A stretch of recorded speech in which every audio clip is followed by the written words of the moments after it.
Humbled by the opportunity to address you all at this prestigious event and joyous occasion.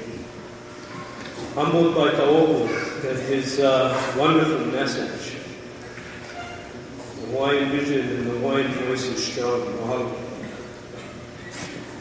Honored and quite frankly a little shocked to be thought of someone that could impart words of wisdom and inspiration. But ultimately grateful to be able to come home and share this moment with my family, many of whom are here today. I give a lot of presentations. I mean a lot. I present to corporations, universities, community groups, kids, you name the group, and I've probably given a presentation. Usually because they're not experts in the topic. I rarely have anyone give me advice or even have an opinion regarding what is said in my architectural presentations. It seems, however, when it comes to commencement addresses, as it surprised me that there are many experts. And just about everyone I know has had an opinion on what I should share with you today. So much so that my head is spinning.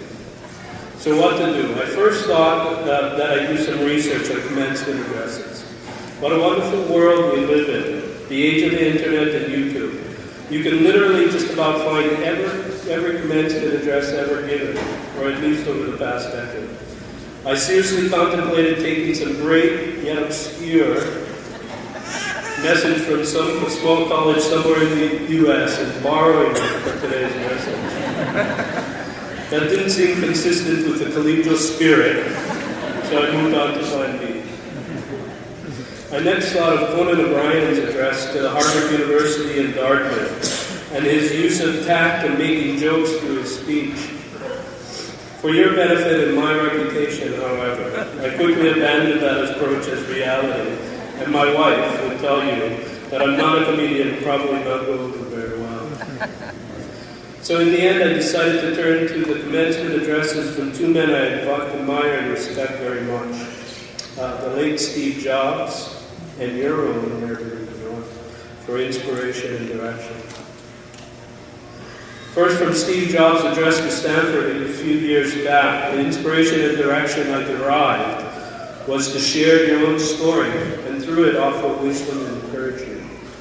Now, I'm no Steve Jobs, but I do have the stage and a story to tell, so I'll try and make it as abbreviated as possible. It all started on a rainy day in 1969. I was born on March 7th in Hilo Hospital. No, I'm not going back that far. I know you guys are thinking that, we'll go there, is he? Or I know some of you are thinking, 1969, wow, he's kind of old, my parents' age.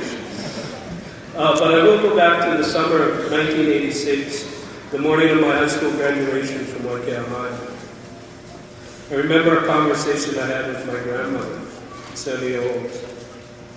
Her grandma looked at me and solemnly, as only a grandma can, and asked, Rob, so what are you going to do now?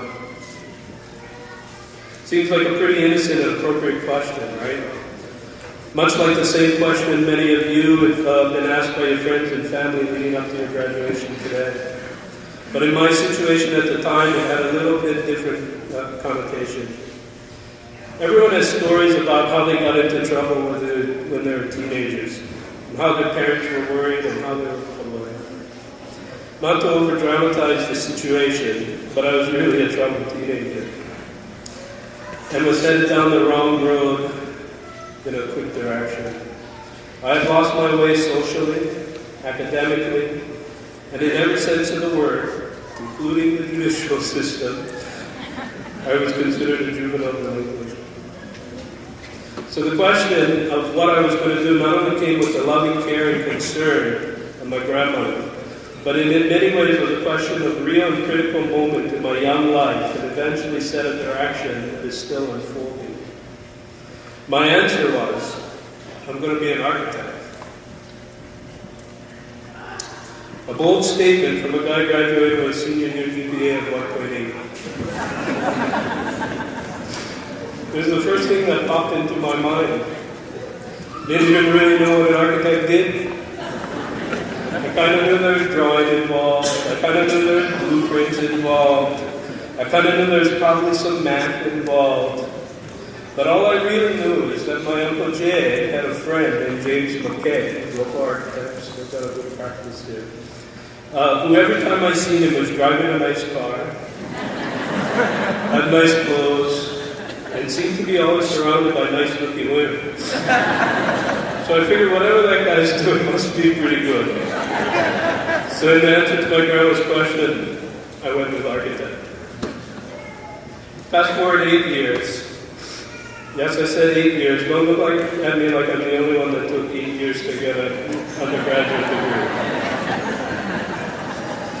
After 8 years, I graduated from college and was intent on moving back to Hilo and becoming a Hilo architect. I got a job. I moved into a little cottage that my grandmother had, and I was prepared to spend the rest of my life in Hilo. And the economy then cut that job out of my being. I quickly jumped on a plane to Oahu and found a job at a firm called Wimberley Allison Tong & Boo, who was the world leader in hospitality design, and found myself quickly traveling and designing projects around the world. It was incredibly fascinating, incredibly exciting. I spent the better part of a number of years in Asia designing resorts and remote destinations and exotic environments for other people's cultures. Through that process, though, I had somewhat of an internal awakening, and that internal awakening told me that, hey, you're not designing for other people's cultures. How about coming back home and designing for your own culture? So I made it a purposeful dedication to come back home, and shortly thereafter started our firm in 2000, celebrating our 11th year. With that, we took all the things that we had learned internationally and thought that we'd bring that home and find ways to blend the significance of worldwide design within our own way of living. And I believe that, hopefully, that experience is culminating in the design for the College of Hawaiian Language and the College of Pharmacy here on this campus. I mentioned this at the groundbreaking for Kaka'ula Kei Kolani that I now consider myself a Hilo architect. Finally have some buildings going through. In many ways, I'm content. On the other hand, and in the creative risk-taking entrepreneurial spirit of Steve Jobs, I continue to have this burning desire to do more in a grander fashion.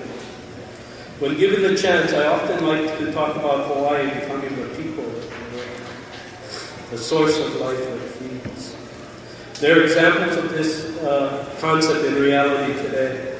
We all know Hawaii and Hawaii Island in particular as the world leader, the people, if you will, for astronomy. I also know from my own experience of architects from Hawaii being the world leaders in hospitality design.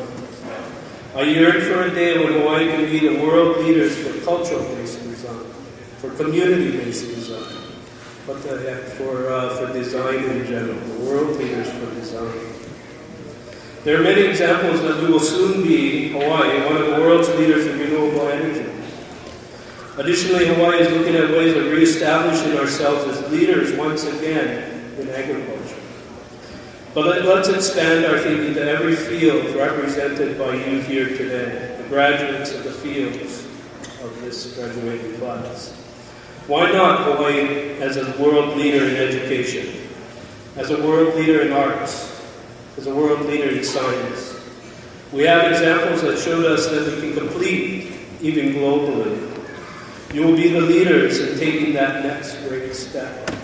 The next step in a lofty, but I believe achievable goal of being the people of the world.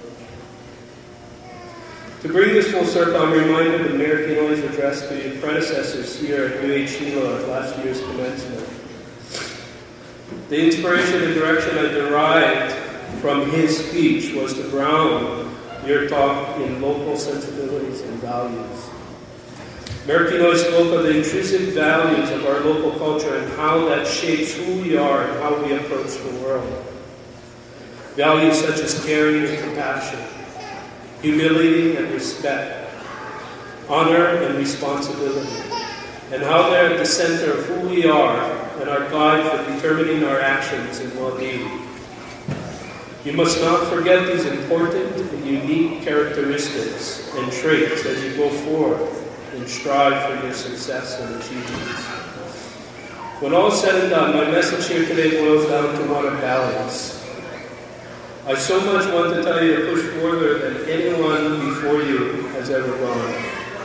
To take one hand and stretch with all your might as hard as you can and reach for the stars. And then to take the other hand and hold tight to your family, to your ohana, as they will provide the strength and support that you will need to achieve your dreams. Take one leg and kick and fight and ward and defend yourself from all the challenges that have come your way.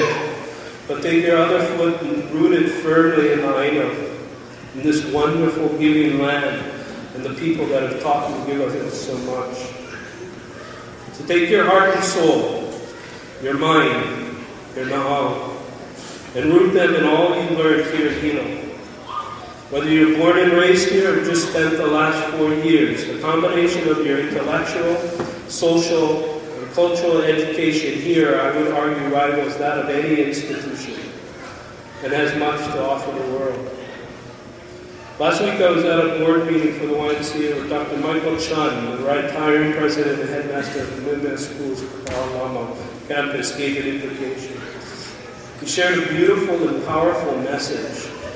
And in it, he asked that we all be blessed in a way that I found incredibly graceful and inspiringly profound.